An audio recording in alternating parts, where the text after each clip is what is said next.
מה הופך אוניברסיטה למוסד של מצוינות? מהם סדרי העדיפויות שמוסדות מעולים מציבים בין המטרות של מחקר, הוראה ושירות, שירות למוסד ושירות לציבור? בשיחה מפתיעה עם זוכה פרס הנובל לכלכלה, פרופסור מ-MIT ג'וש אנגריסט, התברר שסדר העדיפות במוסדות אמריקניים שונה ממה שמקובל אצלנו, בארץ. ועת שהוא מסביר בשיחה שקיימתי איתו, שמעתי גם מלמעלה 150 מדענים ומדעניות ישראלים שמשרתים באקדמיה האמריקנית. כי בישראל שמים סדר עדיפות שונה מבאמריקה. אז תצטרפו אליי לשיחה שבה מגדיר הזוכה בפרס הנובל בכלכלה לשנת 2021, ג'וש אנגריסט, מהי אוניברסיטה מצוינת. Hebrew University is doing reasonably well. So if you look at I'm here this week to teach, but I'm also part of an event where my picture was added to a wall of distinguished Hebrew University affiliates, faculty and students, and it includes other Nobel laureates, and it's pretty good for, a school like Hebrew University. It's a large public university. We would think of Hebrew University in the American context, it would be something like a flagship state school. So in the University of California system, the flagship is Berkeley. In the University of Michigan system, the flagship is Ann Arbor campus. And those are very selective, research-oriented public universities. And in that league, Hebrew University has done very well in terms of its scholarship. But of course, universities do many things. The primary mission of a university, as I see it, and I think most faculty would agree, is teaching. You want to produce educated, productive, engaged students who contribute to society. You can do that with or without research success. Research success is kind of a separate mission. There are schools that are very successful in research where the teaching might not be so great. And there are schools where the teaching is outstanding and there's not that much research. So for example, a good model of the latter kind of school is the American Liberal Arts College. I went to a place like that. I went to Oberlin College, which is a very small liberal arts college in Ohio, near Pittsburgh, where I grew up. And it has, I think, about 1,500 students, of whom 500 are music students. They have a conservatory of music, and then they have a college of arts and sciences. And the faculty there are not distinguished researchers. Some of them will publish maybe one paper over the course of their careers, but they do a good job training their students.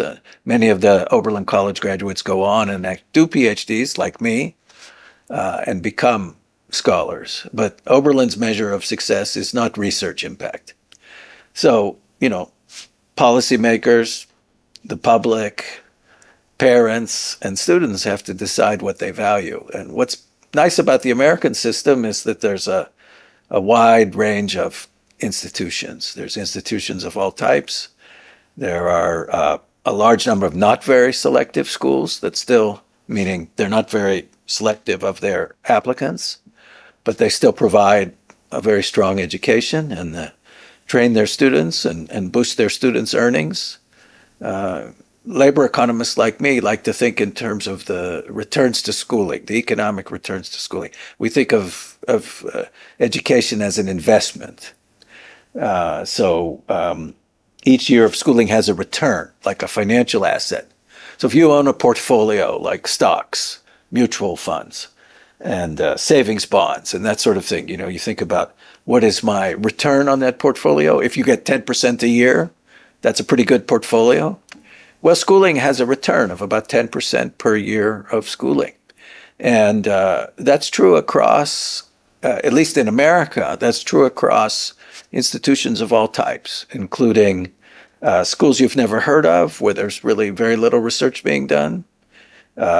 Maybe you heard of Oberlin, but there are lots of obscure liberal arts colleges you probably haven't heard of that also serve their students very well. There are many public universities that don't do a lot of research. And within big public university systems, like the University of California, you have the kind of flagship research institutions like Berkeley and UCLA and San Diego. But you also have a lot of schools that are much less selective. There's not as much research going on. Examples would be like the Cal State schools, which are also public schools. But there's a big economic return for the graduates of those institutions. So success means a lot of things. And I think a successful higher education system tries to accomplish these multiple goals and maybe identify certain institutions. These are going to be places where we want to do a lot of research. We try to bring a large group of research faculty because we think it's beneficial for them to interact with each other. But most students are not interested in research, and they don't need to be taught by researchers. And in fact, a good researcher is not necessarily a good teacher. Well, if you want to have a strong research institution, you have to attract successful scholars. There aren't very many successful scholars. You know, successful scholarship, it's a lot like success in professional sports. It's a very narrow at the top pyramid, and it kind of flattens out, and there's a lot of people that do a little bit of scholarship early in their careers and maybe publish one or two scientific articles or research articles in whatever their field is. And then there's a small group of people that kind of make a career out of research. And those people tend to be concentrated in elite research institutions like top public universities like MIT, but also public schools like Berkeley and Michigan. And in the case of Israel, you have top research universities in the group of schools like Tel Aviv and Hebrew University and a few others, the Technion, are usually the first three that people think of.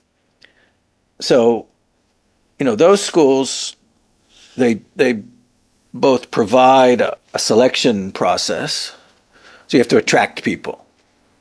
You know, so if Hebrew U wants to be a top flight research institution, it has to attract top scholars, but then it has to retain them.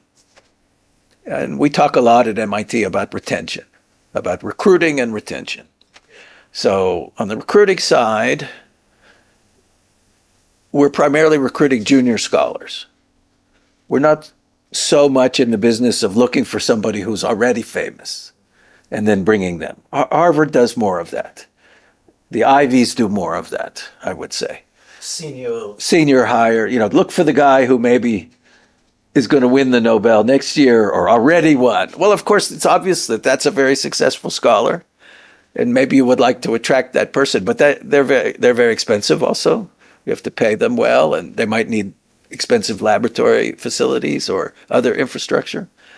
So a more cost-effective strategy for MIT, and the MIT's kind of recipe for success has been to attract junior scholars. And when I was at Hebrew University as a faculty member in the 1990s, and I've continued to be connected with the school in the decades since, you know, I've always kind of seen that as the natural strategy that Hebrew University should try. There are many Israeli PhD students in economics at top programs all over the world, and quite a few of them will have distinguished careers. And you'd like to attract them when they're young and get them to come here and work. Even if they leave later on, you'll benefit from having them earlier in their careers when they tend to be more productive. And they won't be as expensive. So there's a recruiting, and we could say that's just selection. There's no value added. You just try to attract people. But to attract people, you have to provide a good environment. And a good environment for a researcher, you know, it's fairly straightforward. What does that mean? Not too much teaching, some.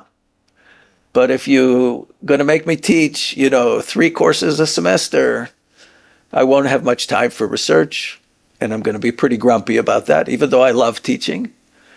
I like to teach 1 or 2 classes a semester, ideally 1. And that leaves me time for research. But I definitely like to teach that 1. I enjoy that. It's fun. I get ideas for research. I like students. I like interacting with students. So there's kind of a mix there, a balance. Not too much teaching. You need to have research infrastructure. So in the hard sciences, that might be a laboratory. In social science, that's often computing infrastructure. You need state-of-the-art computing equipment and data storage equipment. And now economics has become more like a laboratory science, more like life sciences. We have a lot more infrastructure. At MIT, I'm part of a lab that I run with Parag Pathak and David Otter, two colleagues in the economics department called Blueprint Labs. And we have a pretty big staff. We have a staff of full-time research managers and research assistants. And what the lab provides for us is a mechanism to hire young research assistants. So there's a sort of a human resources dimension to it. You know, anytime you're in the business of interviewing, recruiting, hiring, paying people, you know, there's a lot of support staff needed for that. There's paperwork, there are compliance issues. And of course, also you need very carefully to search and find talented young people who will be productive research assistants, who will do a good job for you, and they'll enjoy the job as well, because if they don't enjoy it, they won't be happy and they won't be productive. And so we have a staff that does that. And the other thing is, because we do now a lot of very ambitious data collection, sometimes we're doing our own randomized trials. For example, I've been involved for the past 10 years in a project that allocates financial aid for higher education in a randomized trial. And it's a very complicated project. It involves a large number of college students in the state of Nebraska. It's funded by the Buffett Foundation. So there's a lot of management there in terms of figuring out who's in the experiment, doing the random assignment, tracking the people who were in the experiment, as if we were running a life sciences lab, doing clinical trials in medicine. It's a similar amount of infrastructure. So I need a staff to do that. So MIT provides me with that. I'm expected to write grant proposals and raise money to support that. But when we were just getting started, we didn't have the grant money. And MIT gave us a large seed grant to get started, enough to hire one or two people who can then help us raise money. We're always raising money. That's also more like, you know, economics is like the life sciences in that sense. You're always raising money for your next project. You're writing papers, you're analyzing data, and you're raising money. So you need to have the infrastructure for that. That's a research-oriented school that allows you to do that. If you don't support your faculty in that endeavor, you won't be a first-rate research institution.